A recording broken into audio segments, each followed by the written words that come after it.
They paraded her like an object, collar locked, wrists bound, made to kneel before every buyer who saw her as nothing but property.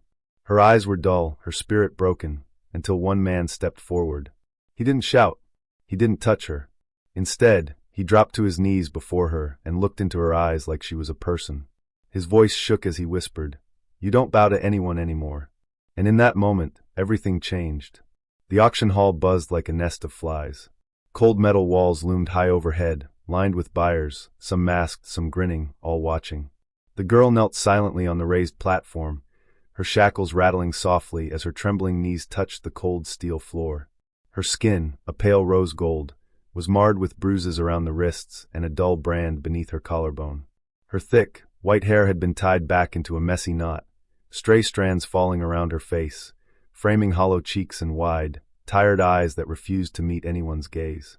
She had stopped looking for kindness long ago. A voice barked from the platform's edge, sharp, grating, bored. "Lot 87. Kneel. Lower." She flinched at the tone, but she was already kneeling.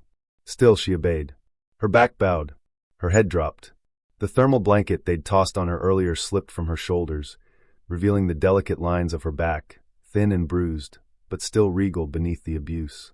Her body no longer felt like hers. She had been passed between handlers, examined like livestock. No name. No identity. Just Lot 87.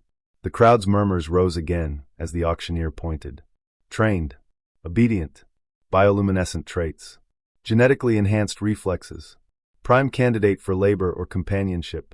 And then he came forward. A human. Alone. He wasn't dressed like the others. No ceremonial armor.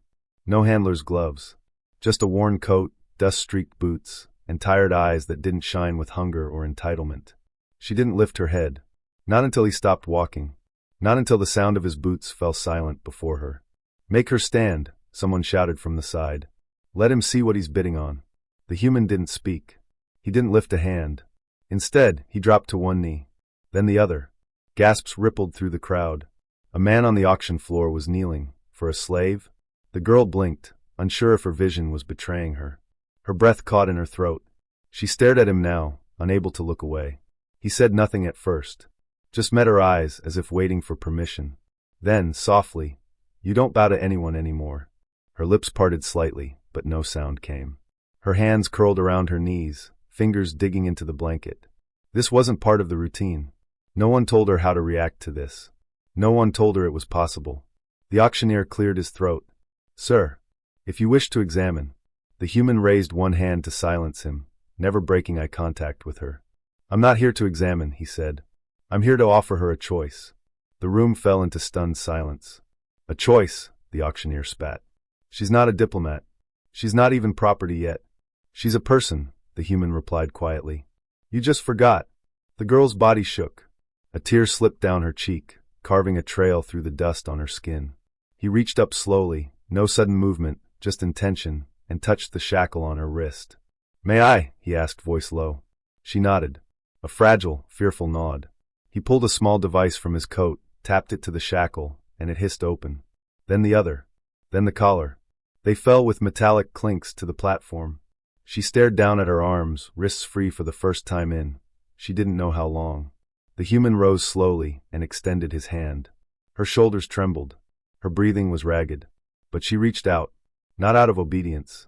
Not out of programming. She chose to. Her fingers brushed his palm, and he gently wrapped his hand around hers. Warm. Solid. Real. When she stood, it was on her own. The crowd remained stunned, too disoriented to stop them as he stepped down from the platform, guiding her gently beside him.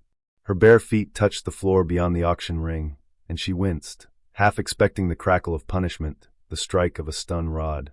But nothing came. Instead, his voice, low and steady, cut through the silence again. "She's coming with me. Not as property. Not as a slave. As someone who deserves to choose where her life goes next." And just like that, they left the hall behind. Later, aboard his ship, she sat curled on the edge of a small bed, knees drawn up beneath a clean thermal blanket. Her white hair now hung loose around her shoulders, brushed softly and tucked behind one ear. She traced her fingers along the walls, softly textured metal, warm under her touch. No bars. No chains. No handlers watching. Just space. Privacy. Safety. She turned when the door opened. The human stepped in quietly, carrying a tray of food. Real food. Not ration paste. Not nutrient slop. He placed it on the desk, then turned toward her. "It's yours," he said. "No payment. No debt. You don't have to eat it right away. Just when you're ready." She looked at the tray. Steaming broth. Soft bread. Something fragrant and sweet on the side. Her hands didn't move. Her shoulders tensed. "You don't have to earn kindness," he said gently. "It's yours now." Her throat tightened. Her chest ached. After a long moment, her hand reached out. She took the bread, held it to her lips, and ate. He watched quietly, eyes kind but unreadable. "You still haven't told me your name," he said. "I don't have one," she whispered. He sat down across from her, leaning forward slightly. "Then you'll choose one. When you're ready." She blinked rapidly, eyes glimmering. Why are you doing this?" His expression softened. "Because someone once knelt for me when I was broken," he said. "And it saved me. Now it's my turn." She clutched the blanket tighter, and for the first time since she could remember, she smiled. Not a practiced one, not one trained by survival, but real. And in the quiet hum of that small room, with stars drifting by outside, a slave girl no longer bowed. She breathed. She hoped. She lived.